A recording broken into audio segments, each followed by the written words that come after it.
Come before you today. My name is Terry Holcomb. I am the executive director of Texas Carry and pastor at Crossroads Baptist Church in Oak Ridge, Texas. I'm going to be speaking on an infringement that is currently happening across the state. It happened to me. It has happened to many of my friends. From September 13th to this day, we have had at least 15 law-abiding citizens arrested and charged with disorderly conduct under the Texas Penal Code, Chapter 4201A8.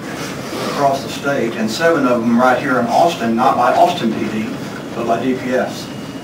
Section 4201, disorderly conduct, a person commits an offense if he intentionally or knowingly displays a firearm or other deadly weapon in a public place in a manner calculated to alarm. This statute is being used unjustly across the state at all 4 corners and in central Texas to infringe on both our First and Second Amendment rights. What is the crime? Lawfully carrying a long gun and or pre-1899 black powder revolver or replica of a pre-1899 black powder revolver. It is lawful to carry both of these in the state of Texas openly. On September 13, 2013, I was personally unlawfully arrested, kidnapped, and thrown in jail for breaking no law. The charge was said disorderly conduct charge. I have attached a copy of the arrest report so that you can easily see that my only crime was lawfully carrying. So this committee can get an understanding of what we are dealing with in our state, especially here in Austin, with what appears to be a police state mentality across the state.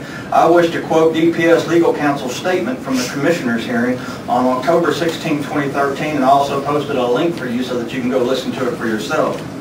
And I quote, "It is something more than just carrying a weapon that is required under this statute.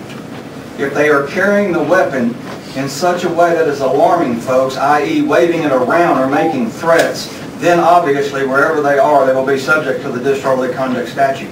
My 1858 black powder revolver was holstered, just as it says in the police report, and I certainly was not waving it around or threatening, as is also seen by any such claim being absent from the police report, and yet I was still arrested. I was arrested simply because they did not like it and used this unconstitutional disorderly conduct statute to arrest me without fear of any consequences to themselves. Black versus U.S. ruled, where a state permits individuals to openly carry firearms, the exercise of this right without more cannot justify an investigatory detention. Permitting such justification would eviscerate the Fourth Amendment protections for lawfully armed individuals in those states." Senator, as you can clearly see, this disorderly conduct code is being used unconstitutionally. It is unconstitutionally vague and or overbreadth. I'm not sure which because I'm not a legal expert. I would implore the legislator in 2015 to change 4201A8 to remove it completely, as it is negatively impacting the citizens of Texas due to the fact that law enforcement is using this to stifle both our First Amendment rights and our lawful Second Amendment rights granted us here in Texas. You do have the ability to stand up for the citizens of Texas and do something about this gross abuse to the citizens of Texas, and I'll leave here today believing with all my heart that the legislator will do exactly that. Thank you. So you got thrown in jail and you bailed out, and that's correct. What's the status of it? They have reset it 5 times. Even though we filed a motion for a speedy trial, my CHL is at risk. I've got to have a little fun with that. I've been able to apply the same things back at them in my county. My family went through a tremendous amount of trauma with that arrest because we had permission to have this event. Yeah. And so... Okay, well, you know, appreciate the info, and it does concern me, and you know, where we're going to go with this, I don't know, but I realize it could be a traumatic event, but I'm also going to say it's probably pretty traumatic for the guy that arrested me too, you know. Well, since he didn't have a really good day either. I agree with you. So we got to, you know, what I want, y'all are, I don't know how to put this. You're getting a real favorable reception from a whole lot of people, okay? But, and there's things we want to change, okay? And there's, you know, I'm just speaking for myself. Yes, sir, please. But it can go too far, okay? And I'm telling you that you can be within your rights and do something, but it's still wrong, okay? Because somebody else is going to react badly, and maybe you provoke that, maybe you haven't, you're shining light on a bad situation, a situation that we need to look at and improve and figure out. But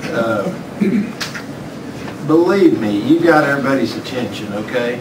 I don't want any more people to get arrested. I think a lot of people have made their points, and to me, if it continues, it hurts the cause that we all believe in, which is our Second Amendment rights, okay? Point well made. If people get together and make a strategy of let's just keep getting arrested and just keep doing this, I think ultimately, in just my personal humble opinion, it hurts the cause that you're trying to promote, okay? Will I respond, sir? Yeah. I've been arrested for this one time. Yeah. I certainly didn't intend on and set out to get arrested that day. I'm one of the most respectful Second Amendment open carry activists that you will find in the state of Texas. And so I don't know what it means to go too far, because I simply operate within the law. Well, if I go too far, I'm going to go get arrested again, or I'm going to try to get arrested 5 times, you know? Yes, sir. I don't do that. I understand, sir. I don't want us to go there. I want us to... Thank you, sir. Yeah. Okay, thank you. Anyway, that's just my opinion. Senator Hinojosa, you want to make any comments? Questions? Okay. Thank you for your testimony. I'm sorry this event happened to you. You know, whichever way it comes out, we hope we get it straightened out. Thank you, sir.